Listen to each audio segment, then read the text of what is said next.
Thank you for listening to Footnotes, a Fellowship Mosaic podcast. This is a space for us to dig deeper into Scripture, what is happening in our community and culture, and continue the conversations we start on Saturday nights. We are excited to have you join us as we pursue truth, holiness, and redemption together. Well, hello. Welcome to Footnotes. It's Noetz. I got Nick here. Hello. And then we got Russell here. Hey. Wow, rock and roll. All right.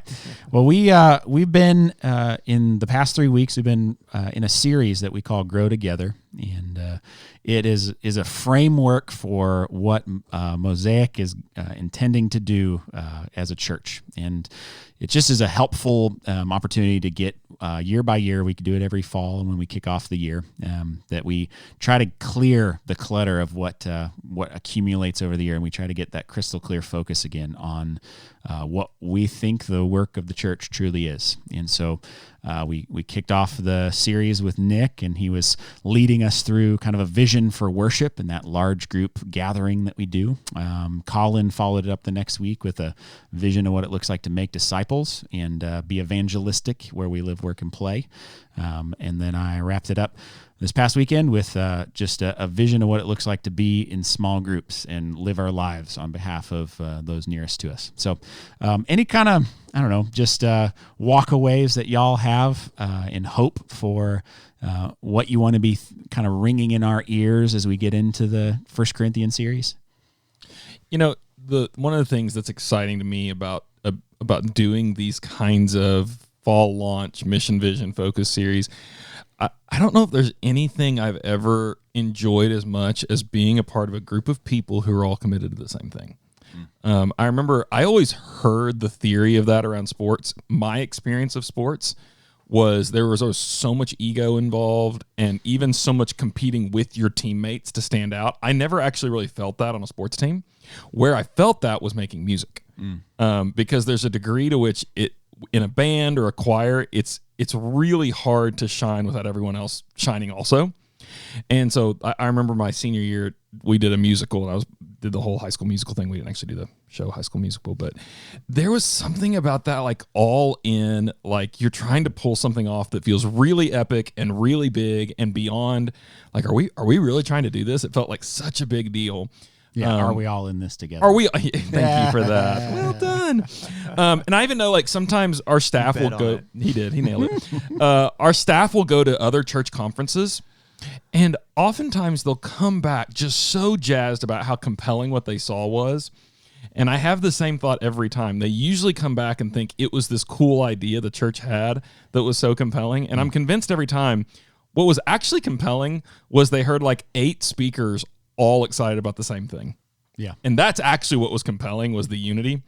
And so I just love the idea. There's so many things vying for our attention, so many causes trying to grab us and pull us toward them. The idea that we as a church at Fellowship Mosaic would go, let's all do this thing together, going in the same direction with the same momentum. I think that's when the New Testament talks about being one body of the same mind. I think there's that idea of when the people of God align around something together that I think is crazy powerful, and that's what's really exciting to me. That's good. Yeah, I think back in the early days when I was doing engineering stuff with the government, and being a part of the vision and mission of Fellowship Bible Church was absolutely nowhere on my radar. And I have this first encounter with Mickey Rapier, and he's inviting me to pray and to consider being a part of this movement called Fellowship Bible Church. And I didn't really have a context for what that was until I experienced it for the first time in coming here. And I got my first taste of what it looked like for a body of believers to be aligned around a singular idea that people, followers of Jesus that embrace who he created them to be together, can accomplish things that are so beyond anything we could ask for or imagine. Yeah. And the thing that strikes me is now I've been here 30 years, and I'm still as inspired and excited about God using that same vision that I cut my teeth on way back when today as I ever have been. Yeah, that's cool. That's really good. Yeah, you kind of sharing about a band, it made me think about the last week I sat with some of the Camp War Eagle crew, those on staff, and I spent my early years alternating back and forth between summers at camp and school years serving here in some regard, and being able to look at a bunch of young 20-somethings and just say, like, this is a really special moment in your life. You are all singularly focused around this vision of where you're headed. You all love the Lord. They searched far and wide to find you and hire you, and so this is a pretty unique thing. I'm a little jealous of it because I remember how fun this was, and so I'm pulling for the year that you guys have ahead.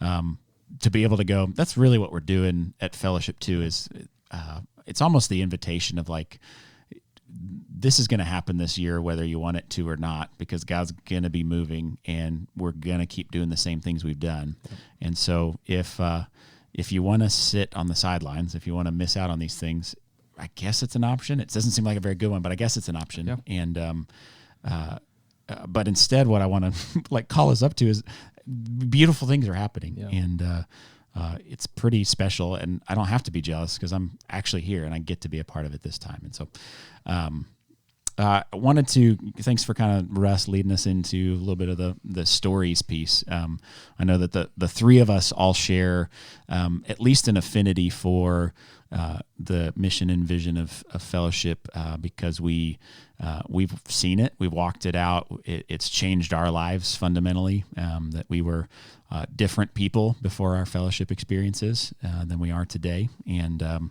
that God's really used this place and the people that He's brought around here to change us for eternity, and that's a big deal. To get into my own faith story a little bit, I don't know about y'all's particulars, but I came to Fellowship as a sophomore in high school, not a believer, and so from the ground up, this place has built my whole faith. It's the experience of being an FSM student and eventually leading some other students as well, being not just in a group with my peers, but leading middle schoolers and leading them for a long time over a long season, and how that really shaped me. The fact that the church trusted me, a brand new believer, to step in and lead these kids, and it was pretty humbling that was anything to do with that. I know I shared that story in the sermon as well, but why do you, maybe either of you, believe in the mission and vision as it pertains to your own life? 3 experiences stand out to me that are like just landmark moments for me in like Fellowship's mission vision. I had a family that loves the Lord and was taught to love the Lord at a young age. But I'm also, this is going to come to a shock to everyone who hears this. I'm a really quirky person, and I had a hard time making friends as a kid. Was very much a loner. I was the kid that would take a book to recess and sit alone and read. And when we came to Fellowship, I was in 7th grade, and I thought all the other kids my age were dumb and immature. And so I would sit and I would pay attention better than everyone else during the sermon. I got more out of it, and I refused to participate in my cell group because I thought it was a waste of time.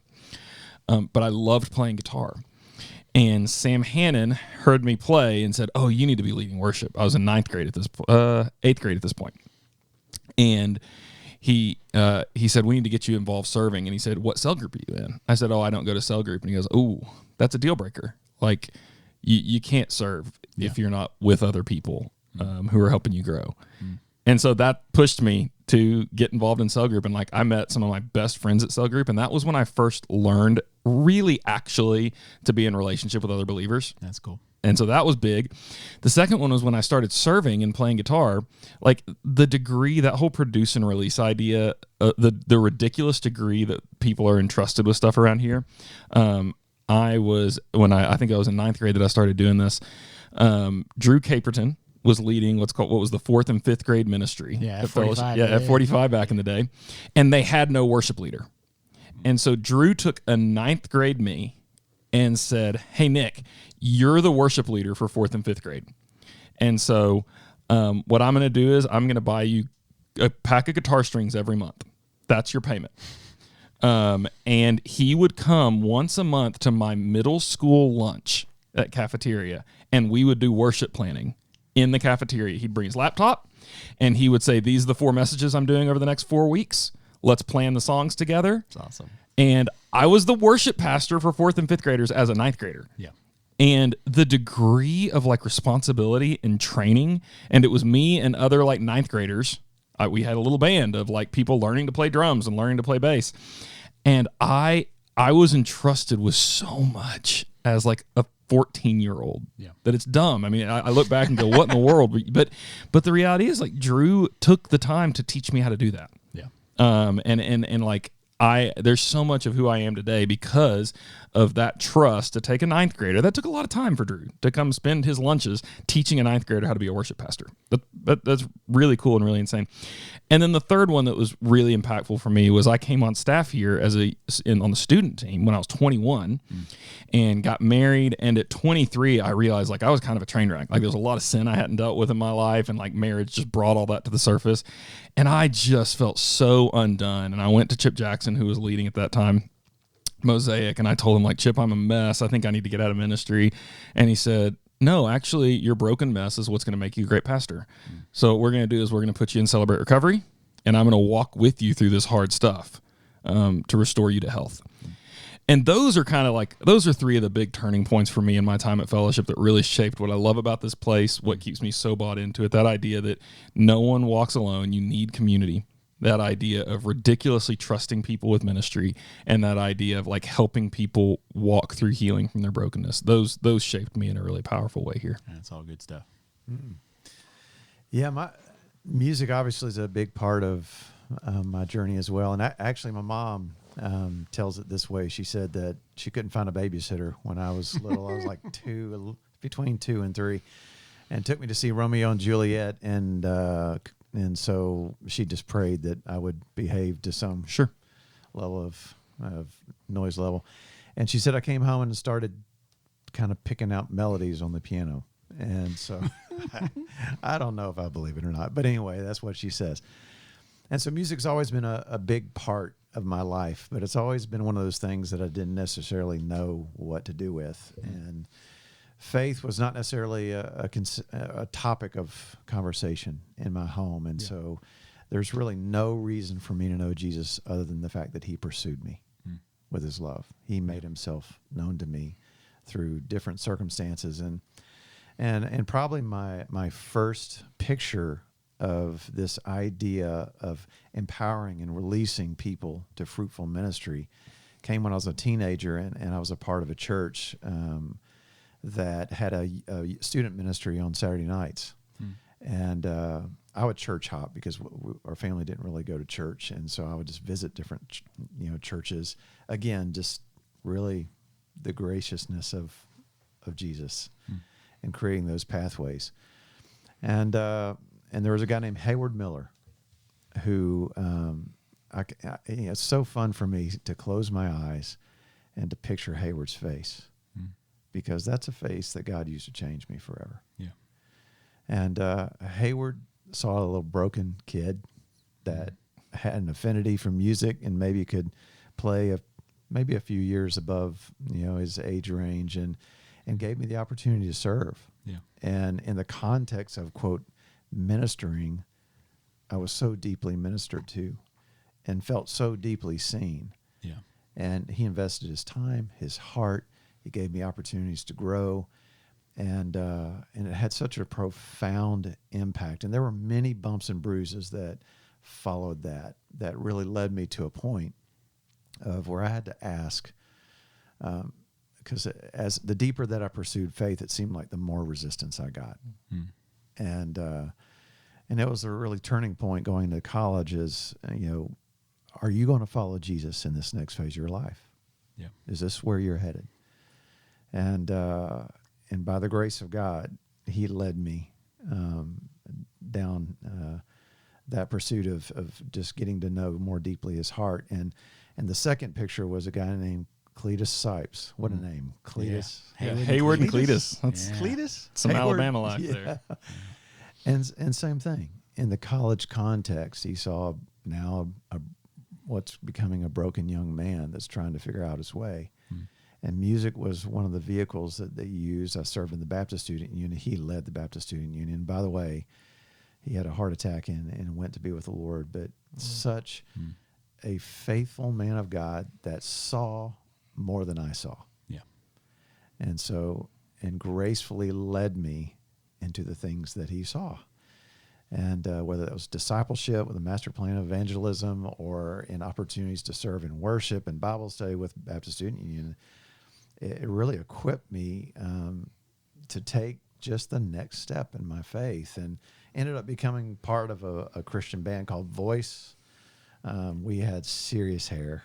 Chuck Cameron. Man, I need to see that. I need to see some pictures. Flock of Seagulls, Don Johnson jackets. It was absolutely sad. It's awesome. It's awesome. But in that's where I actually met Chip Jackson. Was he had heard about our band, and he met me at Mama Goldberg's in Auburn, Alabama, War Eagle, and mentioned that he was, had a student ministry at First Baptist Opelika, and invited me to consider leading worship with the students. I had no idea what it meant to lead worship. Yeah. No idea whatsoever. But in the context of that season, once again, someone looked into my life and saw something I didn't see, and was willing to roll up their sleeves and invest in that. And so over the course of the next 3 years, I got a glimpse of what it meant to be in a space with a community of other believers where together we grew and learned how to worship the God that had transformed our lives. And so that translates definitely to my experience at Fellowship, and Mickey very much did the same thing when he invited me. No idea how to lead a congregation in worship, but he saw the things that I didn't see and invested to help me take that next step in my journey of following Jesus. Kind of both of you riffed on a similar idea there of it, seeing in you something you couldn't see in yourself. I think probably what brought a lot of freedom too is that they also saw what you saw too in yourself. Like they were able to see, they weren't just blowing smoke at you. They were like, I know that you're a broken man, or I know that you don't bring it all to the table every time. And also you have more to give here than you realize. I feel like I'm really anchored by that reality of not just being known in the giftedness that I bring and somebody seeing that and calling that out in me, but also knowing me as a person who falls short, who has a short temper, who's gluttonous at times and self-effacing and all those things. I'm a human being as well, and I'm not called up for the sake of some kind of performance or something here, but I'm called up because of who lives in and through me, and it's not up to me to live better, but that I can choose again and again to follow him. And I've seen, I know this is kind of riffing still on the message from the weekend, but I've seen him use relationships. It's the small group space of actually being known. It's serving on a small service team, or it's being in some kind of small leadership team or some kind of small group of being life on life with people where I can't hide for very long. Whatever it is that's about my life that's errant, it comes out. I can't fake it very long. People will ask me earnest and vulnerable questions, and I have to lean forward and say, "No, you're right," and thanks for that. It's me telling stories to people and them saying like, well, "You might be more of the villain in that than you portraying," or whatever it might be. So I'm just grateful that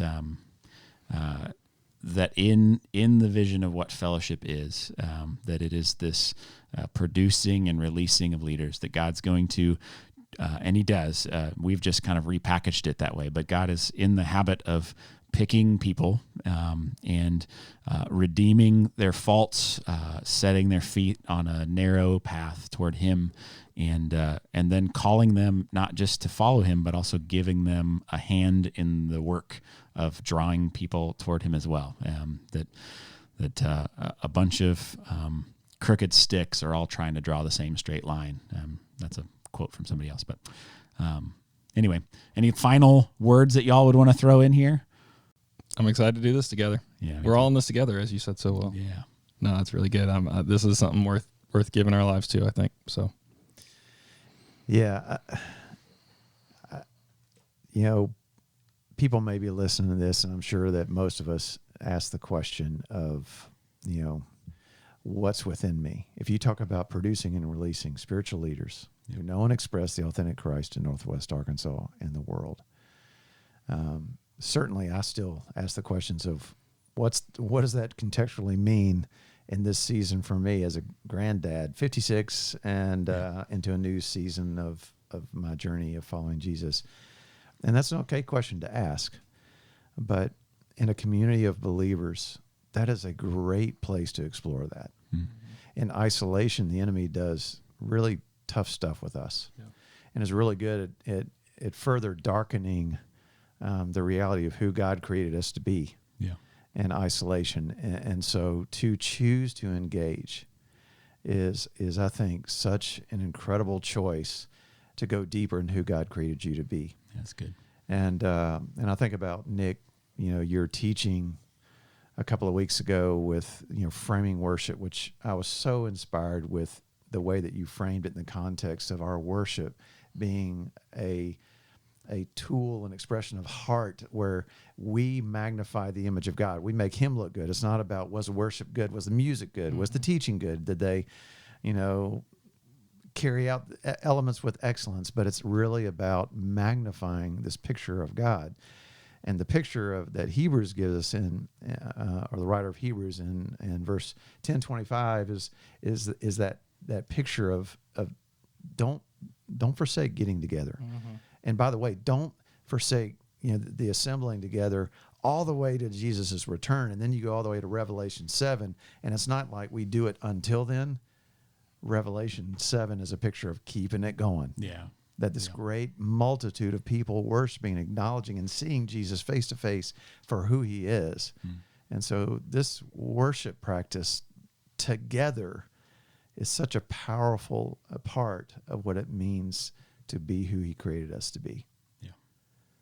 It's good. So a bunch of broken shards coming together because we all matter.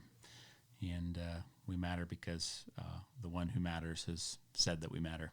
And we get to reflect back to him the goodness that he shows us, and we get to reflect to others that same goodness as well. So, all right, Mosaic, we love you, and we'll see you soon. Peace.